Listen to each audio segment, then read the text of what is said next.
მოგესალმებით მეგობრებო, ეხლა ვიმყოფები ლისზე, ჩემს საყვარელ ადგილას, სადაც ულამაზესი ხედია და ჩემი ერთ-ერთი ინსპირაციის წყაროა რა. ეგეთი ლამაზი ადგილია. მოკლედ გავაგრძელოთ ხატრებზე საუბარი და დღეს მინდა რაღაცა ცოტა ინფორმაცია გადმოგცეთ ამერიკელ ხატვარზე, ჯექსონ პოლოკზე. ჩემი აზრით ერთ-ერთი ყველაზე ძალიან საინტერესო ხატვარი იყო 1912 წელს დაიბადა და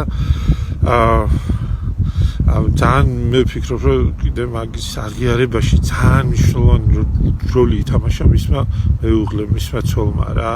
ალი კრასნერი იყო ეგეთი ადამიანი, რომელმაც ძალიან უყვარდა პოლოკი და როგორც კი აი ნახა თვითონაც მხატვარი იყო, წარმოვიდგინეთ და როგორც კი ნახა ეგრევე თქვა, რომ ჯერ კიდე მაშინდელი პოლოკი არ იყო აღიარებული და ეს არის გენიოსი მხატვარიო რა, გენიოსი ფილმწერიო რა და პირველად მან აღმოაჩინა და მერე მოხდა პოლოკის ეს ტრიუმფალური აღიარება ეს გუგენჰაიმის გალერეაში, მოკლედ საოცარი ფერწერები რო გამოფინა რა და ნამდვილად რა პოლოკი იყო ერთ-ერთი აბსტრაქტული ექსპრესიონიზმის დამაარსებელი რა, შეიძლება ესე თქვას და საერთოდ ახალი ენა შემოიტანა ფერწერაში. მე ვფიქრობ ძალიან ემოციური ენა და ძალიან მნიშვნელოვანი.